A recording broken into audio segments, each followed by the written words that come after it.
Ecoworks Digital y de App. Y hoy tengo la suerte de poderos presentar a Vijay y Talwar. Blue Nile es una compañía de estas históricas que es además un puro comercio electrónico, pero tiene una serie de particularidades como es la personalización y el hecho de que cada mes están vendiendo 150.000 diamantes que representan prácticamente el 6% de todos los diamantes que se venden en Estados Unidos. Y han conseguido una posición, una estrategia y una forma de comunicar que les está permitiendo mantener ese liderazgo frente a gigantes como puede ser Amazon o cualquiera de los otros grandes players de la industria. Y Vijay nos va a contar sobre todo y trabajará también en este proceso de internacionalización. En estos momentos se están lanzando ya versiones internacionales, incluida la española, y buena parte de su conferencia será esa estrategia y cómo han llegado a esta posición de liderazgo. Vijay, muchísimas gracias. Thank you.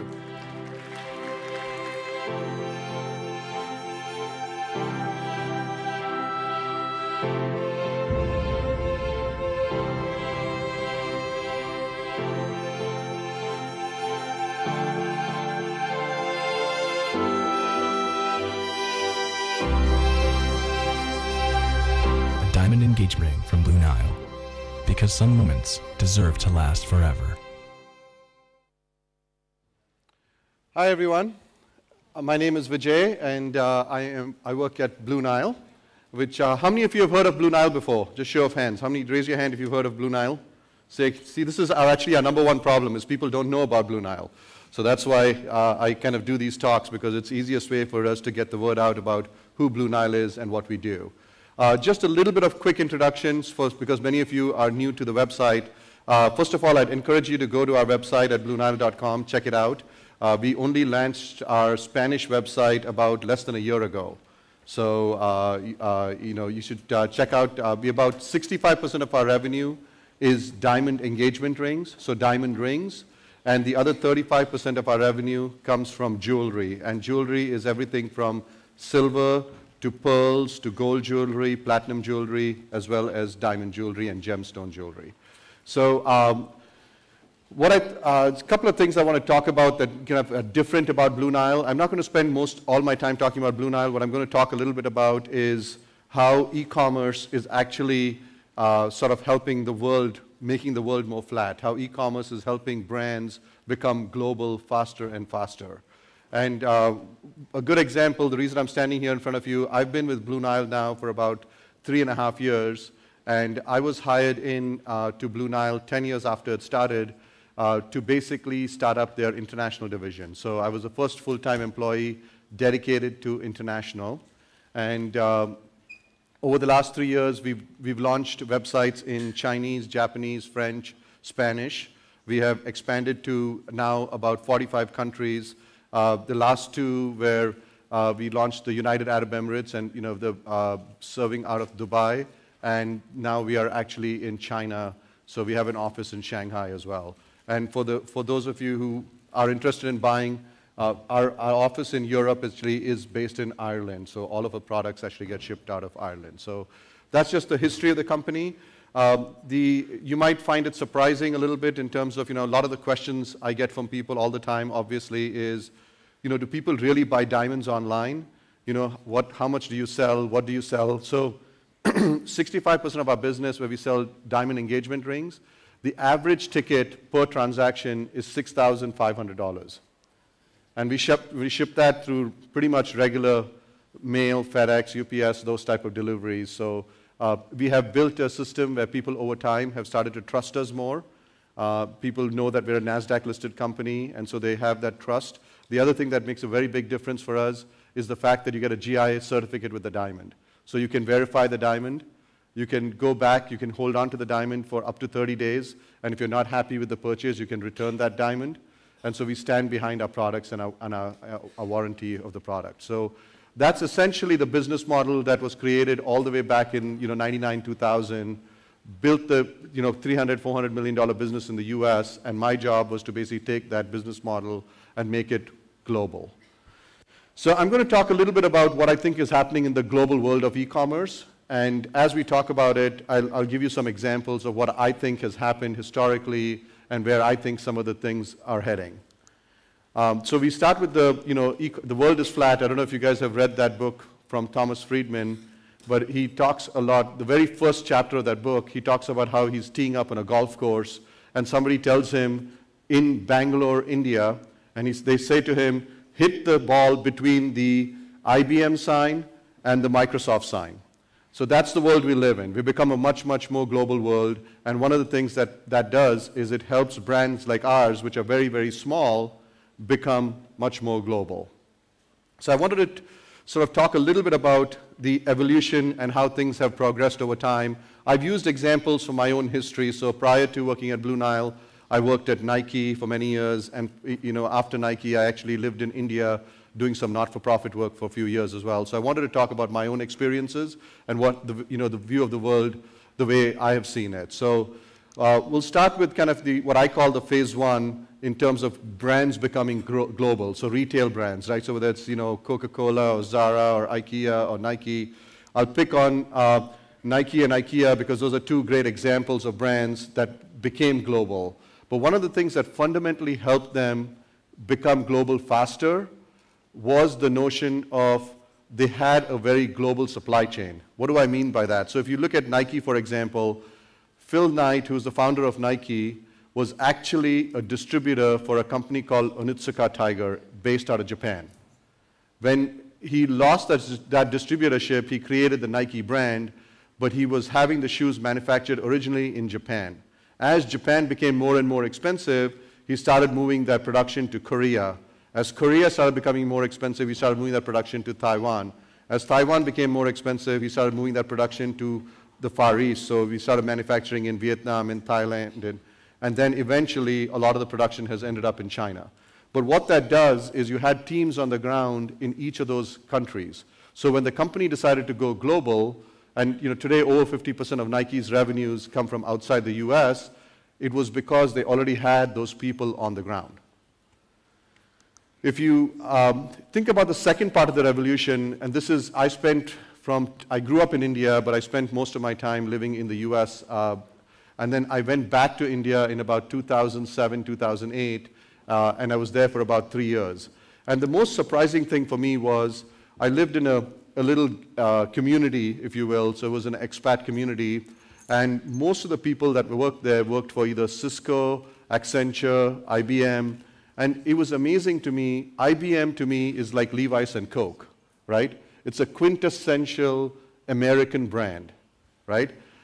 Even for a brand like IBM, what might surprise you is that they have 450,000 employees roughly. 150,000 of those employees are in India. So, and just to put things in perspective, Nike is a very, very global company. When I worked at Nike, we had about 25,000 employees. They probably today, globally, a $20 billion brand has about 30,000 employees, right? This is 450,000 employees. Just the city that I lived in Bangalore for a while, they had over 100,000 employees in Bangalore alone today, right? So another great example of how the world has been flattened, how resources have been moving around the world, and what impact that has.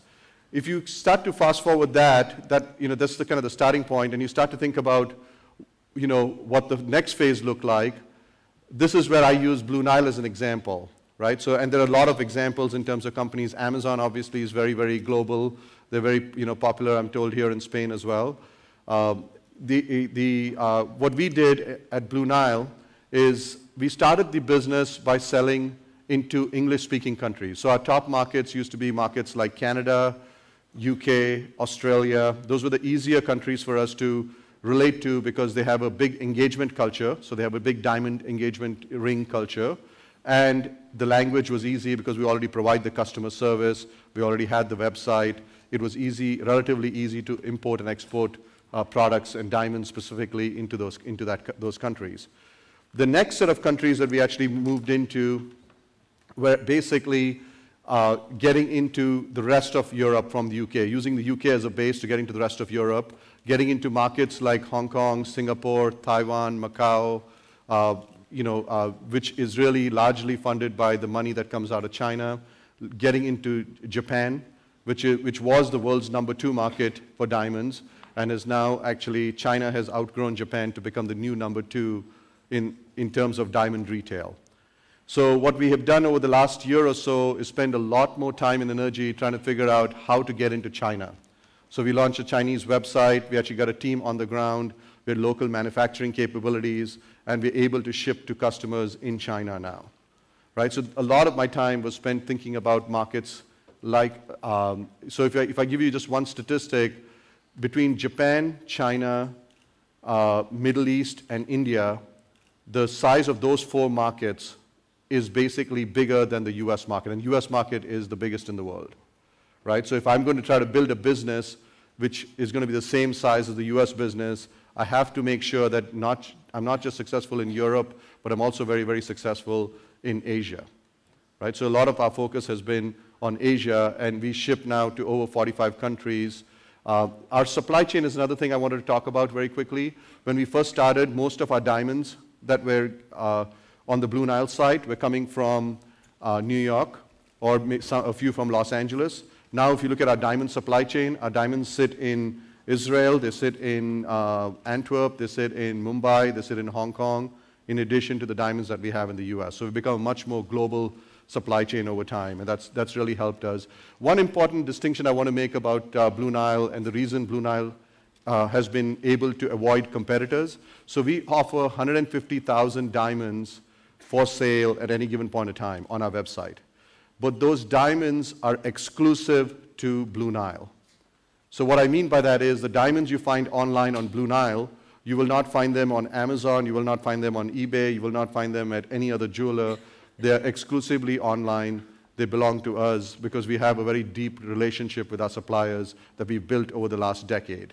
And we've become a trusted partner for those suppliers to the point where they are willing to list their diamonds with us and not sell to our competition. So that's essentially, and then the other part I should also mention is every product that you're buying from, especially an engagement ring product, it's a personalized product. So you pick one of the 150,000 diamonds, and you pick the setting that you want, the actual ring, and we assemble the diamond and the setting, and then we ship it out to you. We engrave it as well. So in the engraving process, you can have your wedding date on it, you can have your name on it, you can have your initials on it, and then we'll send it out to you. So every product is actually personalized and unique. And so those are the reasons we've actually been successful. I want to shift my focus a little bit and talk about where I think the future of retail is going, just to leave you guys with some thoughts.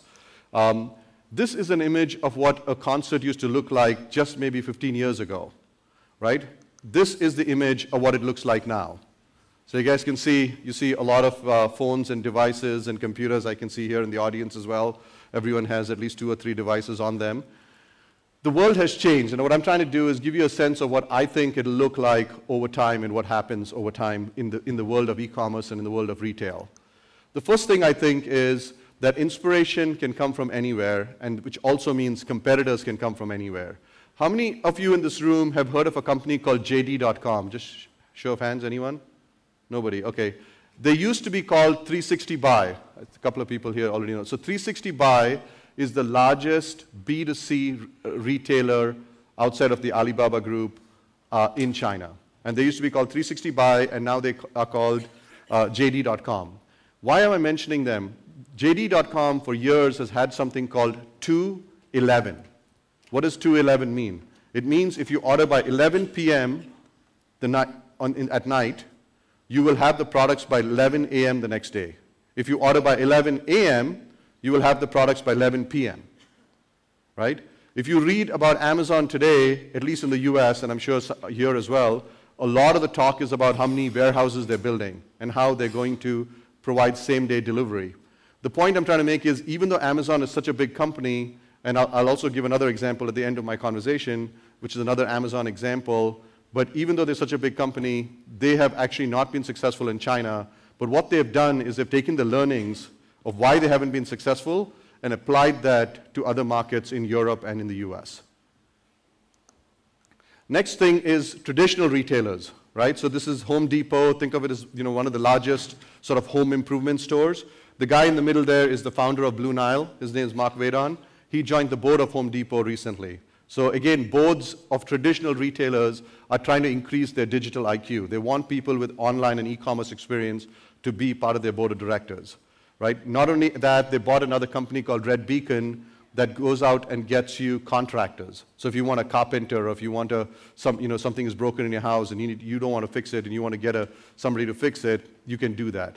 Addition to that, they've actually made they have some deals with Quirky.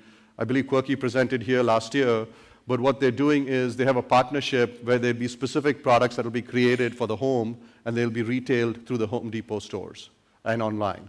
So again, the traditional retailers are becoming much more aggressive about adapting to technology, which basically brings us to omni-channel, right? So omni-channel is the big buzzword right now in retail. It has to do with how you saw some statistics today or earlier today about how if you have an online presence and an offline presence, you're likely to sell more to the customer.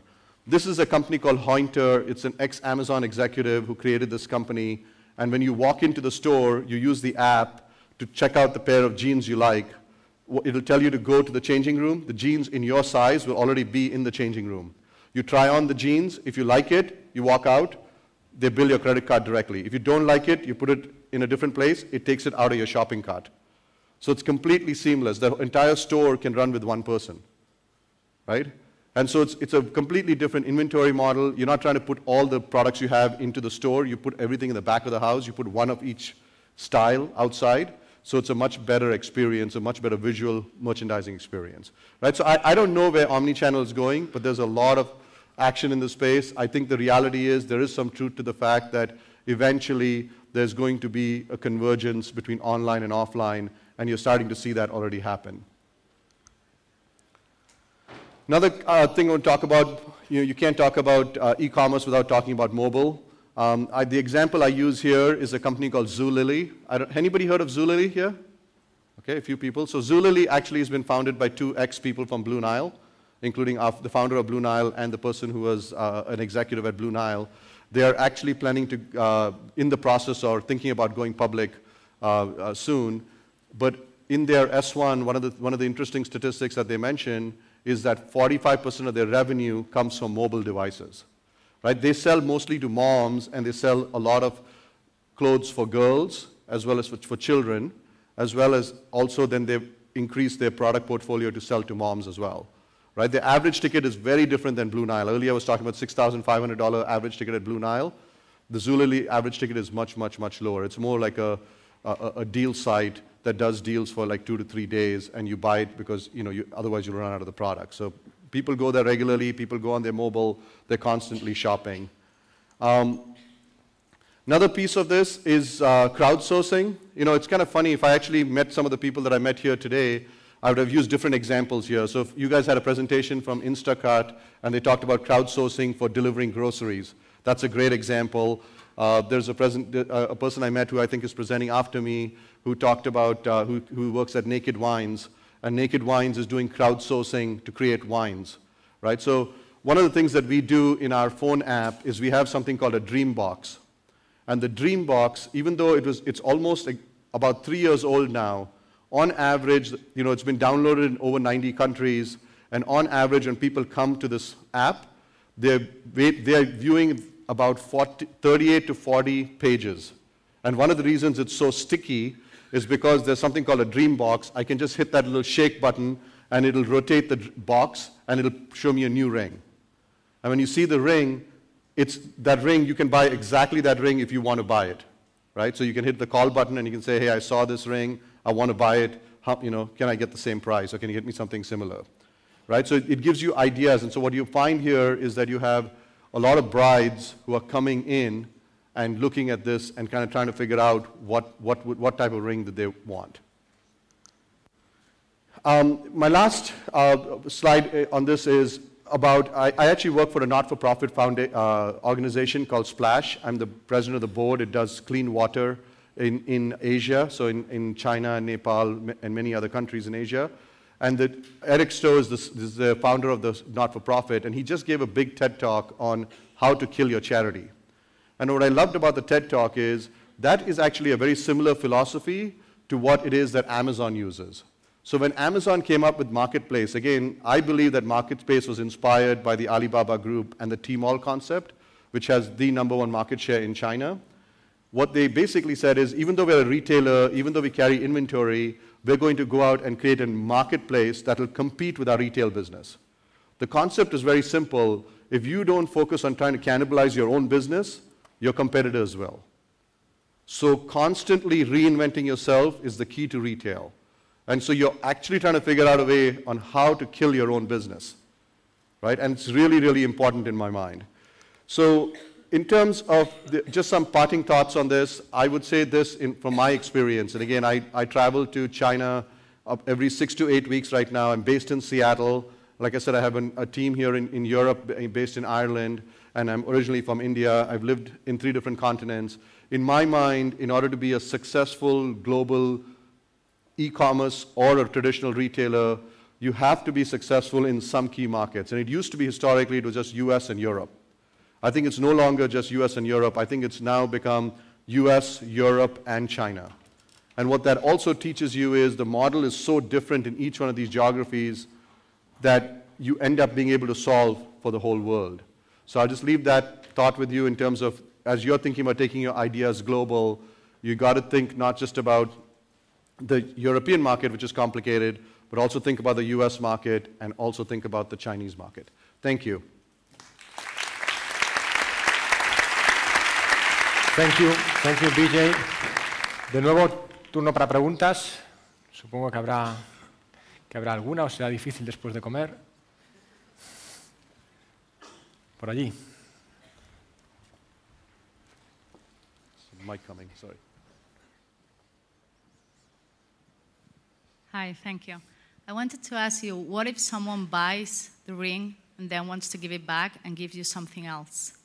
Because I know that has happened a lot sometimes. So they want to just exchange the ring, you mean? Well, no. They give you something else instead of they give you an exact they same swap ring. out. Okay, yeah. So it's a good question. So yeah, so I didn't talk about this a lot, but one of the reasons we're still around after 13 years or 14 years of selling diamonds online is we have a very, very strict fraud and insurance type department. So obviously when you're shipping items that are so valuable, you have to be really, really careful. So on our end, every time something gets packed, we videotape it, and everything is on video and we have it on film.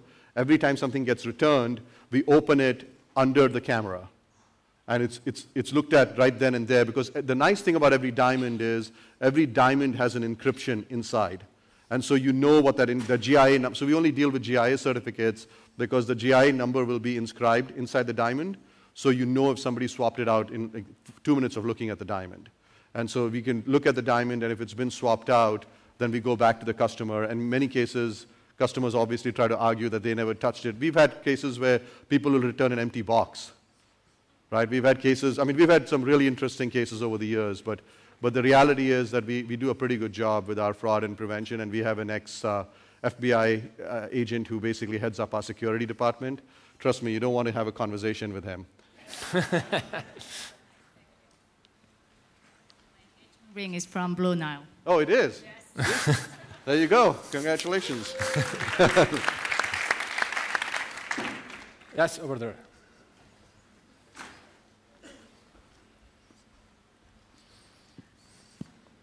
Hi, thank you for your speech. Oh, am I? Yeah, I am on the air. Price was not an issue in your presentation. Price? So pricing itself. So why do customers purchase at your web shop and not directly at the jeweler? You know, so price is a very interesting topic, right? So because at the end of the day, like I said, the average ticket on the engagement side is $6,500, right? So it's not like our customers tend to be highly educated, you know, very like technology, right? And they have a high income. So it's not so much, so price does matter, because we tend to sell diamonds at least 20 to 40% cheaper than you'd find it in a typical jewelry store, right? And the reason the model works is we are able to list all these diamonds. The diamonds that we list on our site would cost $1 billion for us to buy, $1 billion. But we are able to list it on our site and offer it for sale without paying a dime for them.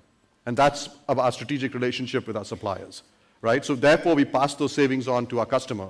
But our typical customer, let's say, so men, there are a few things you have to understand about men and shopping. First of all, men hate buying diamonds, right?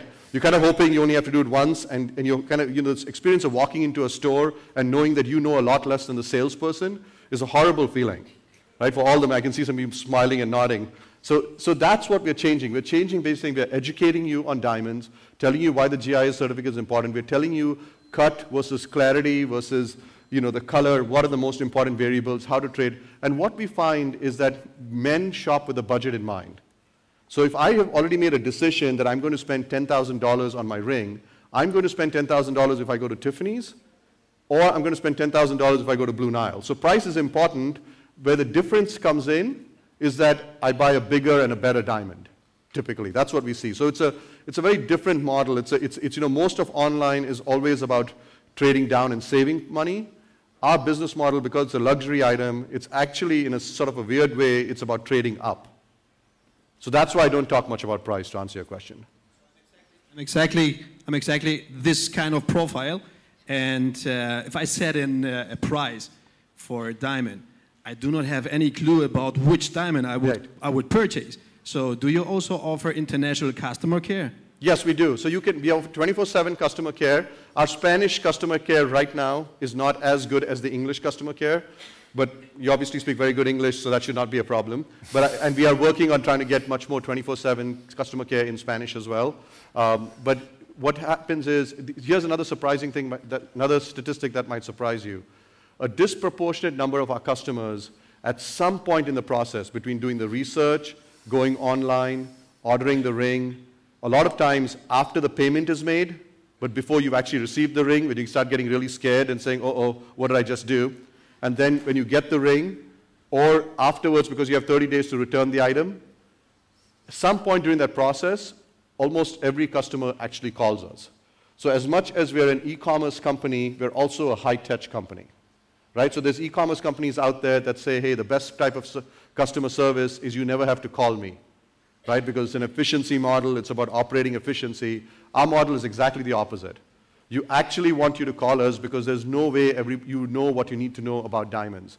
And only when you talk to somebody who's been selling diamonds for so many years, they can convince you that this is what you're looking for, this is what's right for you. So they're non-commissioned, so they don't get any commission. They have no benefit of whether they sell more or sell less. There's no pressure. They're just there to educate you. But a lot of that happens with customer service outside of the website. One more question up there. Arriba, perdona.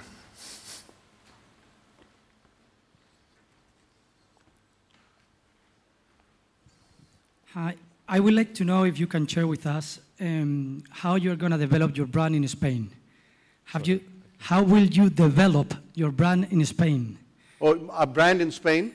How will you do it? Because you have seen here that not many people knows Blue Nile. Yeah, that's a great question. Well, part of the reason I'm actually here is I'm hoping that all of you will go in the next 24 hours and buy something on Blue Nile. So please don't let me down, otherwise my boss won't send me next time.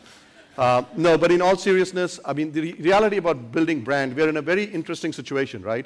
We could spend millions of dollars on advertising. You saw the ad that I ran. It was a TV ad that we did. We have tested that. We tested it 10 years ago. We tested it again about 3 years ago. We've done other media. We've done PR. We've done a lot of online. So we have, over the years, realized that because we like to measure the ROI on every dollar that we spend, the digital advertising and online advertising works much better for us than offline and print and radio and TV, right? So our focus is really on online, because you think about the person who's buying the ring, they usually take 2 to 3 weeks to decide, right? So getting them, they'll look online, they'll do searches, we retarget them, we do a lot of things to basically get to that customer. So the reason nobody knows about Blue Nile is we get them basically one customer at a time, and like she bought her ring, if she had a good experience, she'll tell other people about it. And that's how we've grown our business in the US as well. So it is a slow growth kind of opportunity. We could spend millions of dollars, take our margins up in order to pay for that marketing, but we feel like we're doing a disservice to the customer by doing that. So it's a complicated story. We have to explain the story. It takes a lot of back and forth. It takes a long time to buy something. But the reality is we are on pace to do it, one customer at a time.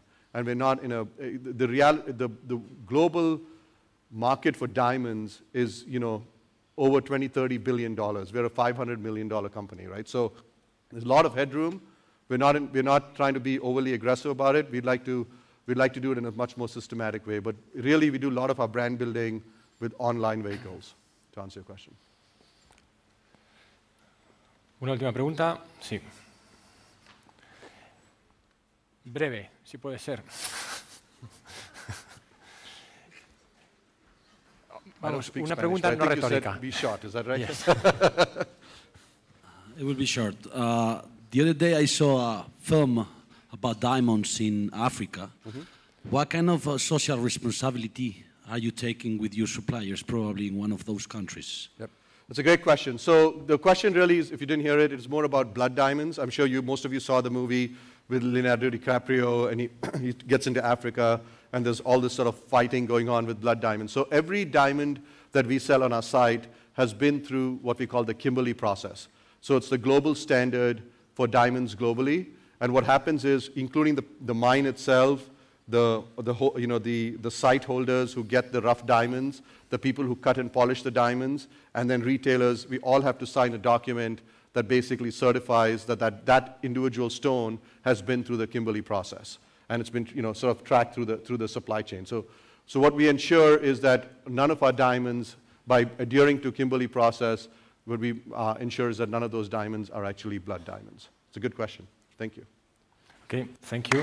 Thank you very much, Vijay. Thanks for everything.